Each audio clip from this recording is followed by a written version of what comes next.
As you travel across the world of Tyria, you will encounter many different varieties of grass, ranging from short to tall, green to brown, in water and on land. Grass can be found in most maps and help make the world of Tyria, well, a world. And in this video, I want to go over the top 10 grasses across the entirety of Guild Wars 2. Did I really spend hours staring at grass for this video? Of course. Are you about to spend 10 plus minutes doing the same? I hope so. In the number 10 spot is the grass found throughout the Borealis forest. This is the area where non-player characters start their adventures in Tyria, and it is a pretty special spot because of that, but also because of how it is a small vale located in the Shiver Peaks. The Shiver Peaks as a whole is a long range of rugged, snowy mountains, but at this spot in the middle of the Shiver Peaks, you have this beautiful vale that is surrounded by the snowy mountains on all sides, and the vale itself is made up of all of this grass. And because of that, this area is a spot that has always stuck out to me, and I have a lot of nostalgia from learning about and exploring this area for the first time. But the grass itself is pretty cool. You have a basic layer of a 2D texture of grass you can find all throughout the valley, where you got some of the grass growing on top of some of the buildings, but then you got some taller grass as well, like on top of this building, but spread throughout the rest of the valley as well. And then of course you got a bunch of different types of plants spread all throughout the grasslands that adds some more depth and detail to this entire area. In the number 9 spot is the Gentle River grass. I really do talk about Gentle River a lot, but I just love the grass here, so I had to point it out. I think there are a lot of similar vibes with this spot and the grass of the Borealis forest, where that forest is a grassy area surrounded by the Shiver Peaks. Gentle River is an area where the Shiver Peaks is turning into the Steam Spur Mountains, where you go from the snowy mountains and it transitions into these grassy areas, and I've always found this area incredibly beautiful.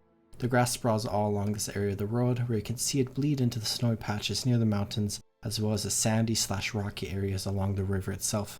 But this grass has a lot more 3D elements to it compared to the last spot, where you got a ton of tall grass all around this area with bears, wolves, and other creatures walking through it. You also got a variety of bushes, trees, and a few other types of plants that help make this area look so special. In the number 8 spot is the Echovald Fringe grass. The Echovald Fringe is located in Dragon's End, and I guess it's kinda similar in vibes to Gentle River, where this is the area of Cantha where the Echovald Forest is bleeding into the Jade Sea, and I just love the combination of the uniqueness and the similarities between these two areas and how they merge together in the world. But I also like how we have the Jade Sea and the sandy beaches that turns into this beautiful grassy area that then leads up into the Echovald Forest. The grass all around here is spread throughout the western end of the map, but it can be a little patchy in areas because you got a lot of beaches next to it as well. Alongside that, there are things like the temple and the destroyer spot that breaks up the grass a bit, but also incorporates the grass into those areas. And a very notable part about all of this grass are all the different flowers you can find growing throughout it, where you have quite a few lilac and orange flowers, but also some yellow ones here and there. And I like to imagine what this place would have been like hundreds upon hundreds of years ago before this area was turned to jade, where you could be a fisherman that is walking through these fields with all the grass and flowers on your way to the docks to fish for the day. In the number 7 spot is the potted jungle grass. This is a decoration item for guild halls, where this can be crafted by a skillful scribe with a ceramic planter, evergreen lodestone, jungle grass seed, and a basic finishing kit, where jungle grass seed that is also used to make potted bamboo can be found from jungle plants. These are special resource nodes that can be found throughout each of the expansion maps from the Heart of Thorns, as well as a few additional maps released after Heart of Thorns, where some people may recognize these plants because I also dropped the Maguma Lily, but as someone who's a big scribe fan, I've gathered many of these to get the jungle grass seeds and Maguma Lilies, where the decoration item itself is pretty basic and straightforward. It is a potted plant that just looks like grass. This looks like a lot of the bushier types of grass you can find throughout the game, but I am someone who's a big fan of guild decorations and by extension decorating guild halls, where I always love making the various types of plants, like the potted jungle grass, to throw in different parts of the guild hall to add some detail to the area. In the number 6 spot is the Nemus Groves grass. This is an area located in the eastern end of Diasa Plateau, just southeast of the Boliak Arsenal, and for the most part, there's really not a lot going on in this area. The biggest thing is the encampment of Rain Timber Mill in the southern area that has a waypoint, point of interest, task, vista, and a few events, where you also got the vista for Redweed Mill that is technically in this area as well. And beyond this camp in the very southern tip of this area, there's nothing else that is too important for gameplay. But this is just a really cool area visually, with a variety of hills and rocks, a ton of trees, and a wide variety of wildlife. But of course, this entire area is super grassy and has always been a place where the grass stuck out to me. sometimes literally because there is a wide variety of different types of 3D grass on top of the base grass texture found throughout here. You got different shapes and colors with some spotty patches and long stretches of grass, and all throughout are a wide variety of different flowers of various shapes, sizes, colors, and densities. I just found all the grass around here to be incredibly beautiful, and I always love wandering through this area of the world. And the number 5 spot is the Bag of Grass. This is an item that you can pick up at Sandy Cope Beach in the Caledon Forest, and it is an integral part of the task that goes on in this area where you help Harvester Mavad. This entire area is Savari farmland where they are gathering Caledon lavender, which is needed for medicine, as well as both spikeroot fruit and kelp, which is used for wood, where you can use the bags of grass to help recover the Simots that have escaped, which the Savari use as farm animals, and you can use the bags of grass in order to build scarecrows or whatever. Off topic, look at this cute waterfall. As far as the bag itself goes, it's kind of interesting, where it's just a large sack, and if you look into it, it has kind of a basic texture that doesn't really look like grass in a bag, but if you use your imagination, immerse yourself in the Rotateria, and roleplay a little bit, you can convince yourself that it does. But as a Savari player, I have a bit of nostalgia for this entire task, and I always love coming through here again to do it. And I love how unique this type of grass is compared to the other ones on this list, given that it is bagged.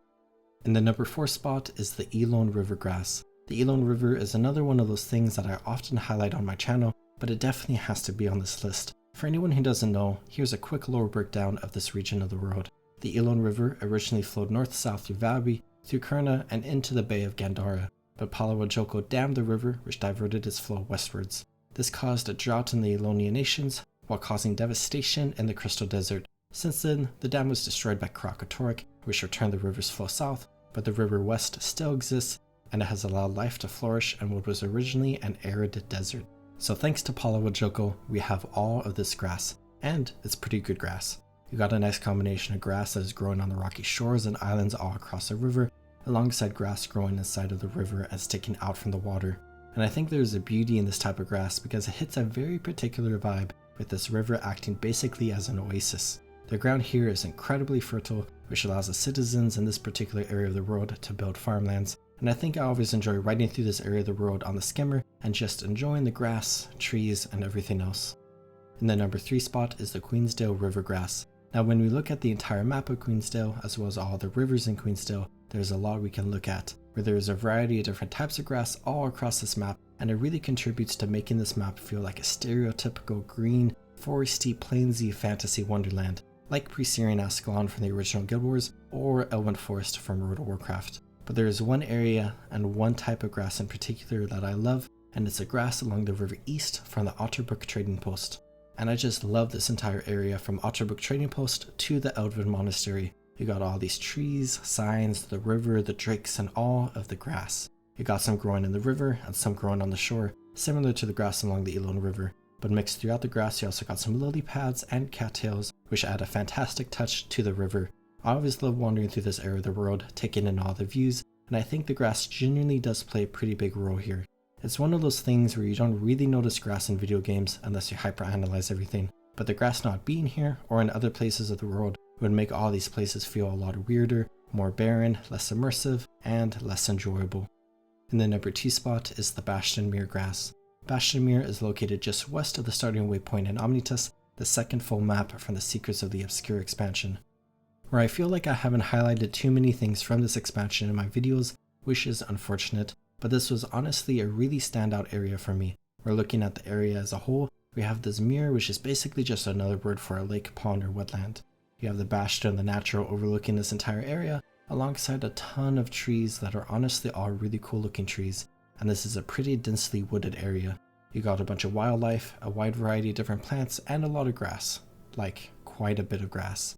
There's just a lot all around this place. It's all pretty short, so it doesn't seem like a lot when you're flying over this place with the sky scale, but if you land on the ground and walk around, you can really see how much there is. You have a few different types of grass and a ton of flowers spread throughout. Some beautiful white ones, beautiful pink ones, and another type of beautiful pink ones. You got some grass growing in the lake, which seems to be a popular trend, and I just really love this entire area from an aesthetics point of view. There's not much going on here as far as events or map completion goes, so it really is just a serene location. But now for the number 1 spot.